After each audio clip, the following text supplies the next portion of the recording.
Okay, it's 2 minutes past, so we'll kick off now. So good morning, everyone. We've set up this session today because we're going to be kicking off regression testing very shortly. What we want to do is just walk through some key principles associated with the regression testing and highlight some of the ways of working that are specific to the test stage. And also provide an opportunity for any questions that any participants may have on the ground. Just to note, this is the first session that we're going to hold daily from today. So every day at 10 o'clock, we'll have a check-in for all test participants that are involved in regression. So if you do have any questions that occur to you after this session, feel free to raise them tomorrow. Still one or two joining? I think we're okay though. I think I'll carry on. Okay, so hopefully everyone can see my screen. So just a couple of admin items. So in terms of the overall DITL, we are sticking to our ways of working in this sit stage. So if you are new to the team, you can reference the sit functional migration cycle 3 day in the life DITL. We did also publish a SIP regression framework and regression pack, and we're going to highlight some of the items that are in there.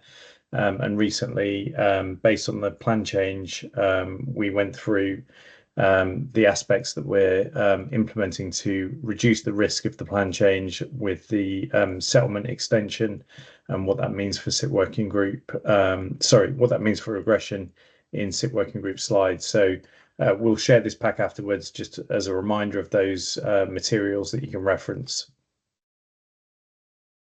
Within the deck that we'll send out, we're also confirming the central party contacts so that if you need any support from the central parties, you know who to contact immediately. So that is something we'll send out after the session. And then in terms of meetings, the cohort-specific stand-ups, they will be ongoing as per the agreement at a cohort level. As I said, we'll have the daily regression stand-up at 10 o'clock. That is starting as of tomorrow. This week, what we're going to be doing is just assessing everyone's readiness to start execution. And then we will use that session as a point where all participants in every cohort can check in together. We can give you a steer on what's happening in regression testing, if there's any tests that you need to pause, anything that we want you to carry on with, any defects that have cropped up, what the impact of those are, and any releases that are expected. You'll also have your linked cohort stand-up, and the daily defect management meeting will continue as normal at 2:30 every day. So just stepping back a little bit in terms of the regression test stage, I just wanted to, whilst we're all together, just reassert some of the principles associated with regression and what we're trying to do to exit the regression stage. So obviously, you know, you've been on the testing journey for the last year and a half. The functional and migration phases are complete as of the end of cycle 3. There was the additional CIT-A settlement testing, which has also closed out last week. And now what we're doing is moving into a final stage of testing where we're seeking to just mitigate the regression risk of all the releases that we've had through the course of that testing, and rerunning core tests that we've identified are going to give us the breadth of execution to mitigate that risk.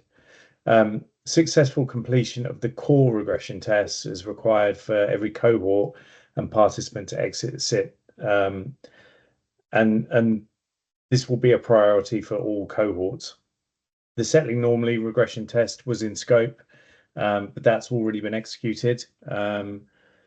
And then what we're also doing alongside the regression phase is a post-helix SAT regression. But just to note, that is not required for participant qualification. Core regression tests are going to be executed in this window. Each pair test needs to be executed and completed successfully by one cohort initiator in the pair. and that enables both cohorts to exit. So this is quite a key point. So we have paired tests in scope, but as long as one of the initiators has completed that successfully, that will be deemed that both cohorts have met the exit criteria. For UMSDS paired test, there's only one test that's required, and that's to be initiated by cohorts J and G. The reason why that is to enable regression testing of PDA and Tim Huckin. In terms of the LDSO membership within the testing, we are very focused on getting BUK and SSEN through regression as soon as possible. There is the potential that they can exit as soon as they have met their exit criteria, regardless of the overall status of a cohort. So we will be tracking that to ensure that we can get both parties through the qualification process, because they are going to need to get their exit in place so that they can allow the non-SIT LDSOs to also get through that qualification process in order to be able to meet the M10 milestone. In order to track that, we've mapped each cohort to a single LDSO. So all of your tests will be through either BUK or SSEN. I'll come on to that in a moment. It'll be evenly mapped across the cohorts. So 4 of the cohorts will be mapped to BUK and 4 will be mapped to SSEN. And then each cohort within a pairing will be mapped to either one of BUK or SSEN as well. So that will enable us to effectively exercise those participants as soon as possible. When a cohort has met their exit criteria, they are able to proceed onto their exit pathway. But we are actually needing 2 cohorts to be able to have passed regression testing in order for the program to exit. Because we are approaching it in this way, every time a participant and cohort has met their exit criteria, we will need to monitor all testing of all cohorts to ensure that if any defects do arise that could impact the validity of their exit, we may need to bring participants back into the test environment if there's any releases that need to be deployed. And so, whilst we're driving you to run through your core execution, we may need to say to you, we've got a defect that's occurred after your testing, so we'll need you to come back and execute some more of the test cases that are in scope. Supplementary testing is something that is being executed by some cohorts. In terms of exit criteria, this is not mandatory. We will monitor that testing. If there's any defects that arise, that will be considered in our exit criteria.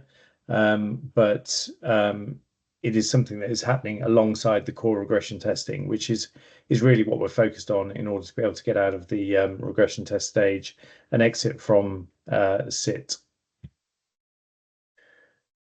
So we issued out a SIT regression framework and regression pack. This was approved on the 28th of February. Within that, we articulated some of the principles associated with the regression test stage. But I just wanted to go over that and highlight and reassert some of those aspects. So in terms of defect management, the principles and process remains unchanged in this stage, but the defect priorities will be very keenly focused on in terms of the objectives of regression testing. So we'll want to be very rapid in terms of assessing a defect if it is encountered. And if there is an impact on the core regression scope and the ability to complete the stage, we will be setting a high priority on that.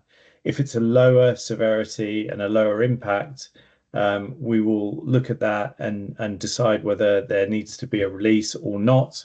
And if there is a decision that there won't be a release, then obviously that will go onto the work-off plan for the associated resolving party. The existing defect SLAs still apply, and we will be working with the central parties in particular if there's any defects that need a release.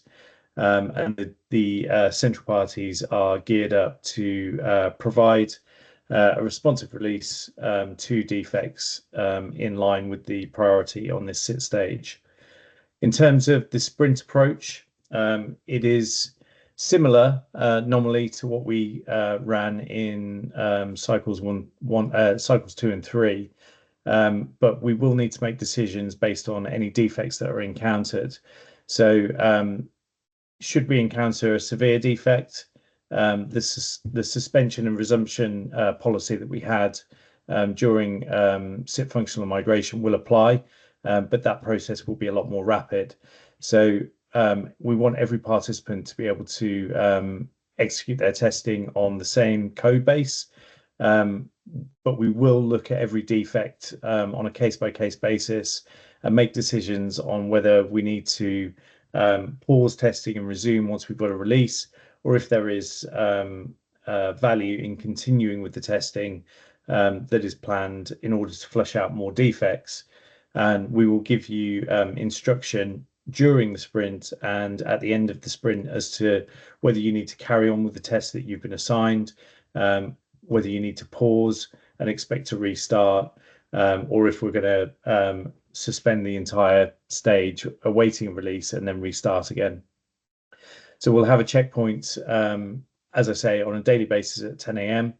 And at the end of the sprint, we'll also hold a checkpoint internally where we'll decide if any of the testing that's already been executed needs to be re-executed in response to a release, or if you can carry on.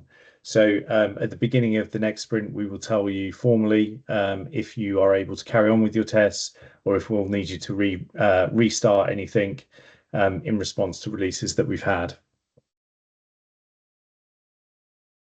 On supplementary regression, so the program supports the execution of supplementary regression. We obviously want participants to focus on the core regression test first, and any defects that come out of supplementary regression testing will be treated in the same way as other defects. The supplementary regression testing won't form part of the exit criteria for regression. So if we deem that you've met your exit criteria, you can carry on with your supplementary regression testing. But as I say, if a defect is raised and it has an impact on everyone else's testing, we will communicate that to you, and we will make decisions accordingly in terms of whether we need to take a release and potentially ask you to restart any of that testing. If that supplementary regression testing continues beyond the regression test window, you will be supported to continue and complete that, but it won't actually slow down your formal exit from SIT and into your qualification QAD process once you've met your core regression test exit criteria. So if you've met that and you're still continuing on with your supplementary testing, we will support you, but we will get you on the pathway to qualification in parallel with that activity. So just looking at the timeline. So as you know, we have concluded the settlement SIT-A testing at the end of last week. This week is focused on data prep and MPAN migration. We are looking to see whether we can start the regression testing as soon as possible, and I'll come on to that. But first of all, we want to ensure that all participants are complete with their migration, their data prep, and we have also got all central participants and cohort participants on the target code release that you're going to go into production with. So we'll come on to that in a moment, but essentially we want to start in a controlled fashion. We don't want to have any participants needing to rerun any test cases because of the later release. Obviously, we acknowledge that that may be the case if we have defects, but for the commencement of testing, we want at least central parties and all of the cohorts that are in an early ready position to be confirmed as ready to start. We are then going to go into the first regression sprint, which is scheduled for 2 weeks. That will be an opportunity to hit the test cases in scope, flush out any defects, and potentially, if the solution is stable from a regression perspective, potentially complete an exit from regression. However, we do also, alongside the regression stage, have the Helix team that are running a SAT test cycle. And we plan to have a later release from Helix, which will be deployed at the end of next week. And we have subsequent settlement regression activity as a consequence of that late release. So potentially participants could meet their regression exit criteria in the first sprint, but we do need participants to continue to be involved and support with a settling normally light test case that will be executed following the Helix SAT release. That second sprint will be a 3-week sprint. The reason why we've increased that from 2 weeks to 3 is to mitigate the fact that we extended the settlements, the settlement CA testing, and also to get that confidence in that final Helix release. There may well be a second drop from Helix during that second sprint, and again, that's why we've extended that second sprint to 3 weeks. If participants meet their exit criteria in sprint 1, they are eligible to then get onto their M10 ready pathway, and we will issue you with a qualification participant exit report if that has been if those exit criteria have been met. If you need to continue on from that point, but you meet your exit criteria during the second sprint, as soon as you're complete and we've deemed that you've met all the exit criteria and there's no more releases from the central parties, we will actually signify to you that you're complete during the sprint, and then we'll issue you with a qualification party exit report, and you can proceed to your QAD completion. For those parties that haven't completed on their exit criteria, the program will continue to support you through subsequent sprints, so sprints 3 and 4. So that may be needed for parties that are targeting the M11 pathways. And even after that point, if you're still continuing to test, either because you've had internal defects that have meant you've needed to deviate from those pathways, we will continue to support any outstanding regression testing up until the 24th of October.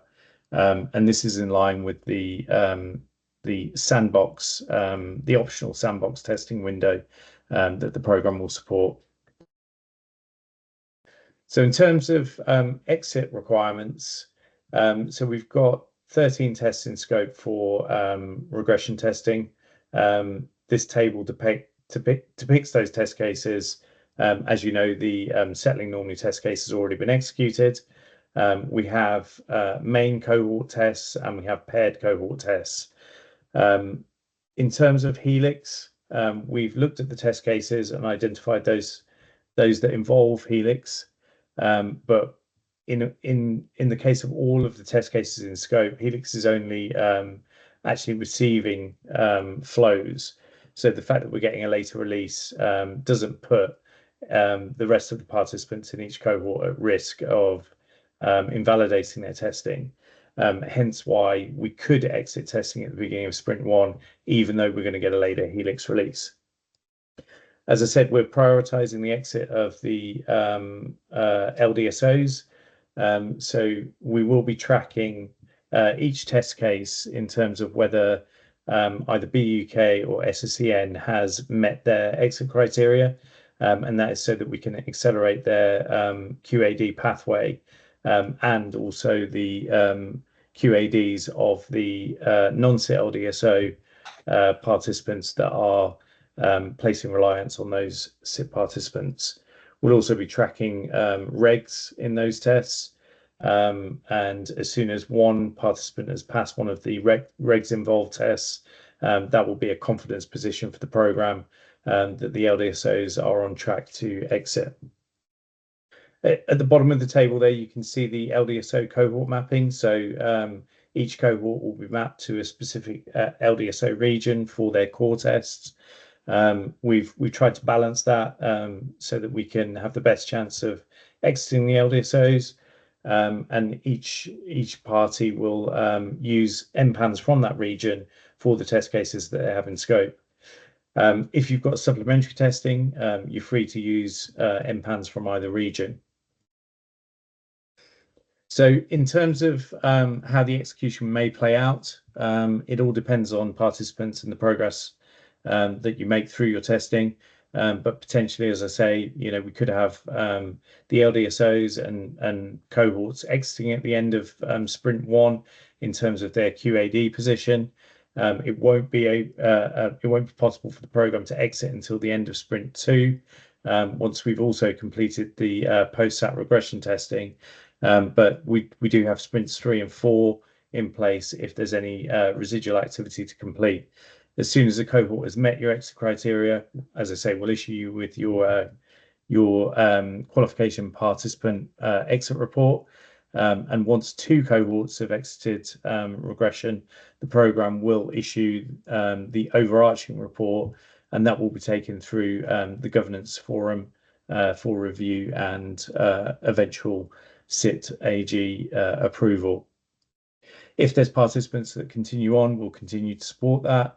And as and when you've met your exit criteria, we will then issue you with your individual qualification party exit report, and we will update the overarching report with the exit position on your testing as and when you complete.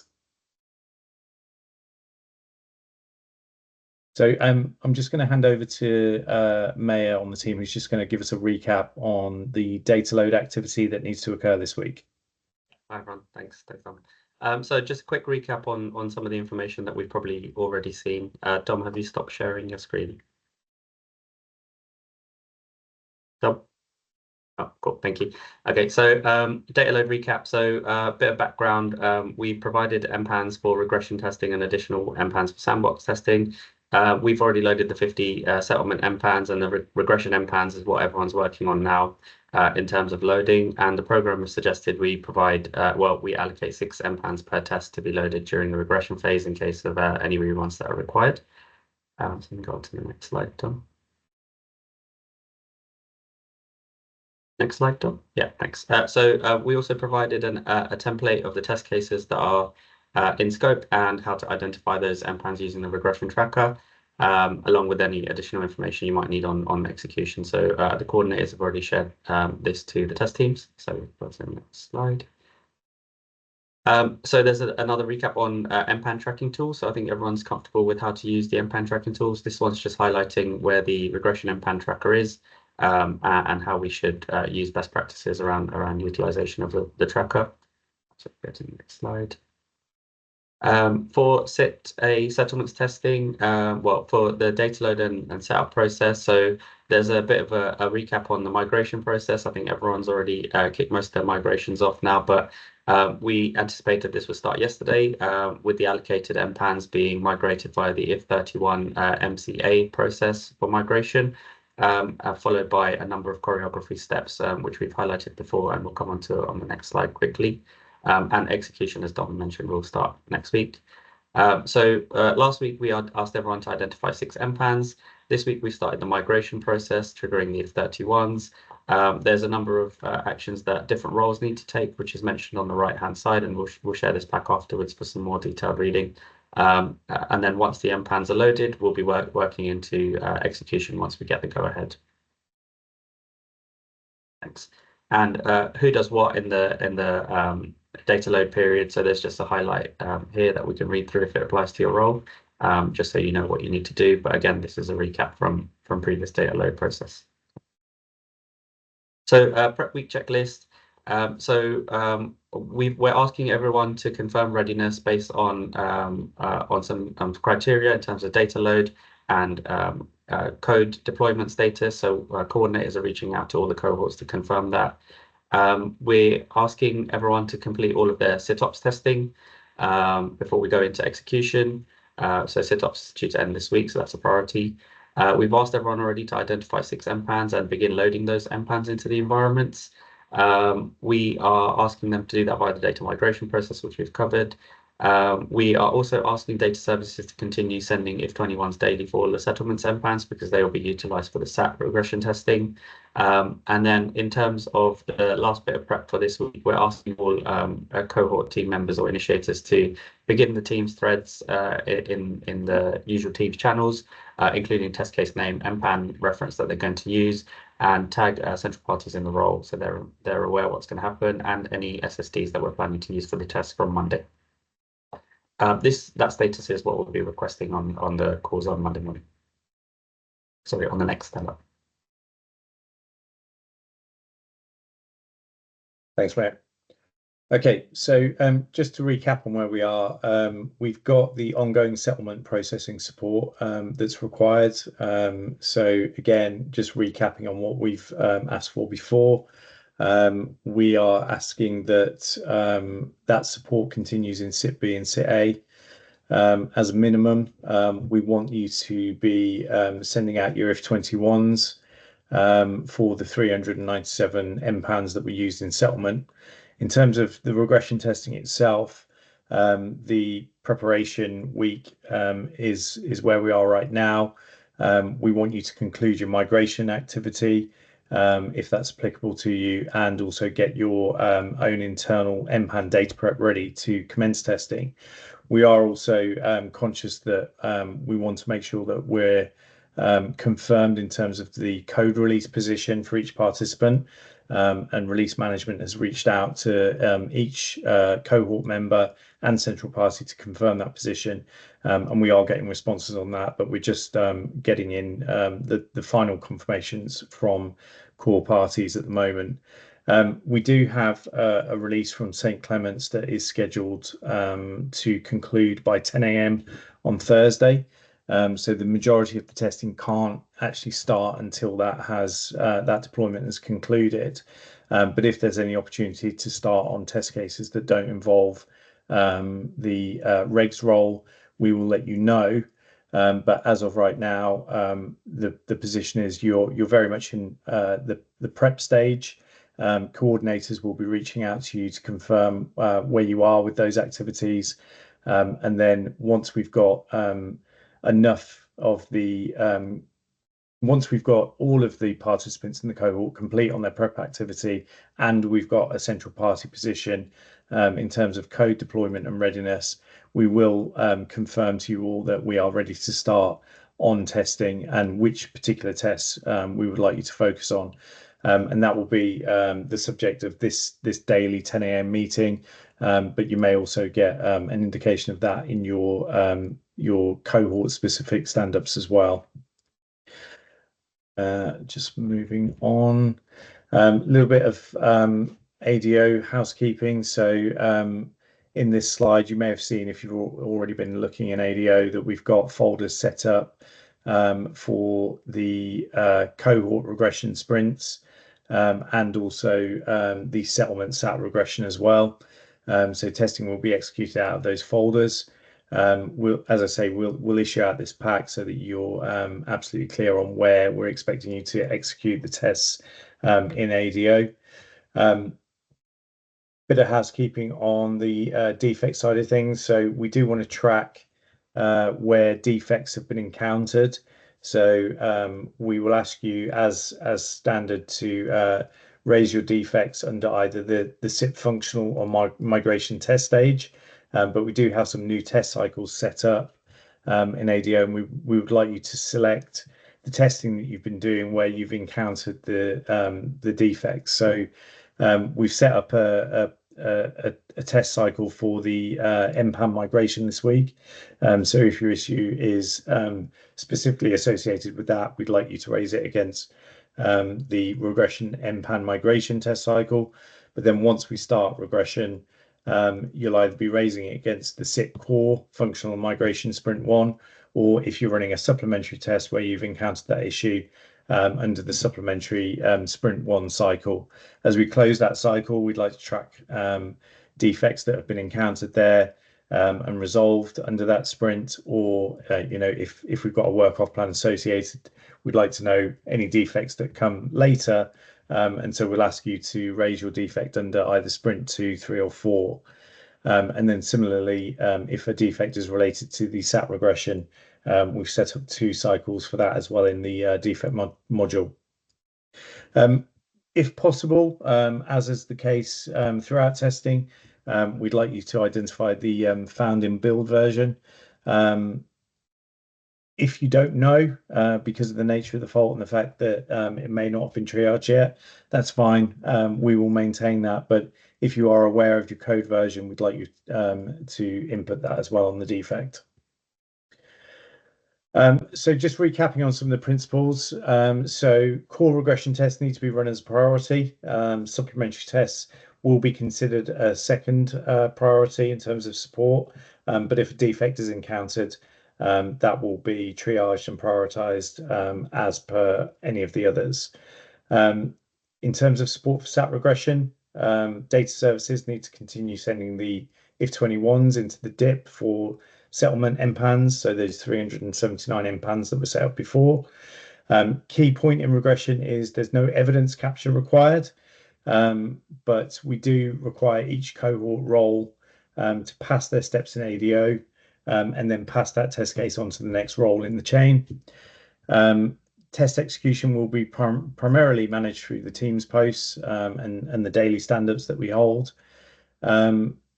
We will need you to continue to add the following information on test cases. So the MPAN being used for the test case, that is key. The SUR of the message that has been triggered for the first part of the tests. So that enables tracking of messages in the DIP portal and any relevant information downstream parties that they might need during the execution. So things like the SSD and the EDF. So in the past, it may have been that participants could check in and have a look at the evidence. It becomes more critical in regression that those details are there up front. We will be checking that if it is missing. We will shout and say, please include that so that all parties involved in the end-to-end process have that information. In terms of reverse migration, it's the same process that we used in cycle 2. And so reverse migration is initiated by DCC, acting as the CIDC legacy supplier. Cohorts select the migration MPAN, populate that in the reverse migration tracker sheet, contact DCC via Teams to initiate the reverse migration and send the switch regress to CSS, and then contact St. Clement's for D205s. In terms of forward migration, again, identify the MPANs during the preparation week to be forward migrated. In terms of defect management, as I said, defects will be in keen focus because we've got quite short windows for the regression test cycles. So as a defect is raised, it will go through the triage process. If it is going to impact the the regression objectives, it will be given a high priority. If it's deemed to be lower severity, it will be dealt with accordingly. But if there are any severity 3 and 4 defects, participants will need to prepare themselves to produce a work-off plan for those if you're a qualifying party. In terms of release management, we have the same baseline schedule, but it will be dynamic. So if there's a P1, we may need to enact an earlier release than we would normally have, but we will keep you all informed of that via the normal channels, either via your coordinator, in your cohort daily stand-up, or in the 10 a.m. call. As we've mentioned, there will be a checkpoint held at the beginning of the sprint cycle. If we've gone from sprint cycle 1 to 2, we'll let you know if we need you to continue with any tests, if we need you to stop and restart once we've had a release. So we'll keep you informed on a daily basis, but we will have a formal checkpoint at the beginning of the sprint so you're clear on what you need to run, what you've executed, and whether you need to repeat any of that. And on a daily basis, as was the case through cycle 3, we will be issuing flash reporting so that you can see what all participants are doing. But again, on the daily 10 a.m. check-in, we'll let you know what's happening across the board, and if there's any impact on the planned execution that you've got for that subsequent day. So that's the end of the pack. I'm conscious we've gone over time. We wanted to get together with you early this week because there is a chance that we may be able to start soon. But we do need all participants to have their code base in place before we do kick off. I can see some hands up. So let's just take some questions. Fiona, hi. I think we must have missed the memo on 6 MPANs per test because we haven't done that. I don't know when that came out. I don't think we were aware. We've got 3. So that was something, that was a plan. principle we asserted in the framework and regression pack. It's a mitigation for if there is the need to restart. So are you asking us how to many go have you back? prepared? Catherine, help me out here. I think you said 3 per test. She's maybe not on the call. Yeah, I think there's only done 3 per test. So are you wanting us to kind of increase that today and put some more through, or are you? Bear that in mind. It's a risk mitigation. It's a worst case scenario. So let's say we had some severe issues and we had to restart multiple times. We want you to have enough MPAN data in the hopper to be able to react to that. So what you've got right now is probably sufficient, but bear in mind that you may need, if you burn any of that up, to have the team ready to create more MPAN preparation in response to that. So I think it's fine, but do bear in mind that you should have already identified other MPANs that you could use and have those prepared and ready. Okay, we'll have a chat within the cohort and see what they want to do. Okay, thanks. All right, Anoop. A quick question on the supplement testing on slide 24, I believe you have mentioned supplement testing in sprints. So do you reckon that we have to perform the supplement testing along with the core testing which we need to do, or can we complete the core testing first and then move on to the supplement testing? Because you mentioned on the pack that the support for supplemental testing would be secondary when compared to the core pack. So previously, we've asserted that we would like you to run supplementary testing as soon as possible and ideally within the first sprint. But we do acknowledge that we want you to prioritize the core testing. The reason why we want you to prioritize the supplementary testing is if there's any defects that arise in that testing, we'd like to be able to action any fixed releases as soon as possible. And not undermine the validity of any of the testing that's been done by the cohorts. However, if you're carrying on with your supplementary testing after the first sprint, we will continue to support you with that and monitor it, but it will be a secondary priority unless you encounter defects, and we'll have to treat those as equally as defects that have come out of core testing. Sure, Doma. The reason for that question is that the numbers which we have in supplemental testing, I don't think that even with our highest capacity, when we were testing SIT function and migration, we can't achieve that within a single sprint. So if we focus on the core, the way we have planned, at least from our cohort perspective, is that we focus on core first, get that done, then move on to the supplementary testing so that we can focus on one at a time, and with the resources which we have as well, we can't get that done in parallel. So I just want to ensure that we have enough support when we perform the supplementary testing, especially we have got paired testing as well in it. So I just wanted to ensure that we have enough support to do it. So that's realistic. That's a realistic position you've got. We do have to bear in mind that we are going to be very focused on getting every cohort to meet their exit criteria as soon as possible. So if you have a supplementary test, we are going to focus on the support for the core test first.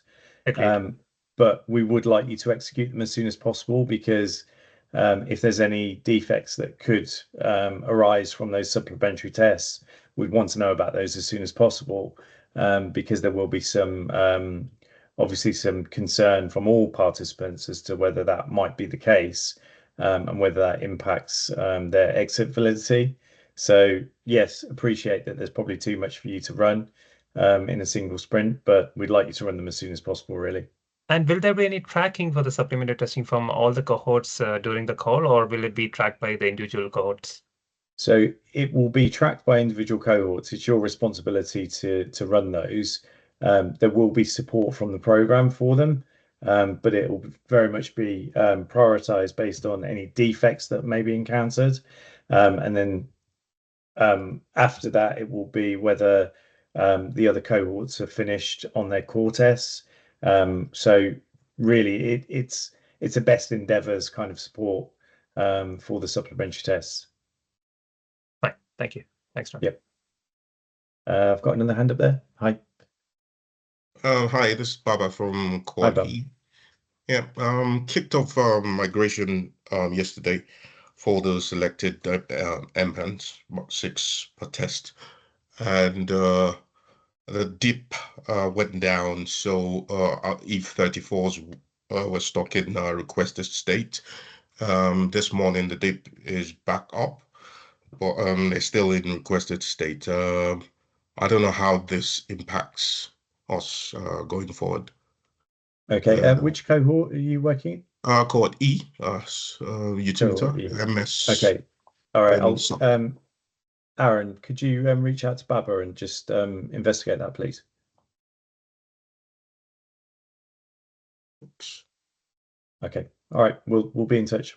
Yeah, I can do. Sorry, I lost my screen. No worries. Okay. I don't see any more hands up. So at present, we're not in a position to start any regression testing because everyone's still preparing. We'll check in again tomorrow at 10, and we'll assess whether anybody is ready in terms of all members of the cohort having done their MPAN migration, being on the target code base, and also noting that we've got that St. Clement's release, which is scheduled for later on in the week. So we would only be able to start on one test case potentially that doesn't involve the regs role. But we'll keep you informed via the normal channel, but we'll check in with you all again tomorrow at 10, and then every day thereafter. And we will also share the slides that we went through today just for reference, but in the main, it is information that we've already shared before. All right, I think we'll close off there. Thanks, everyone. Thanks, everyone.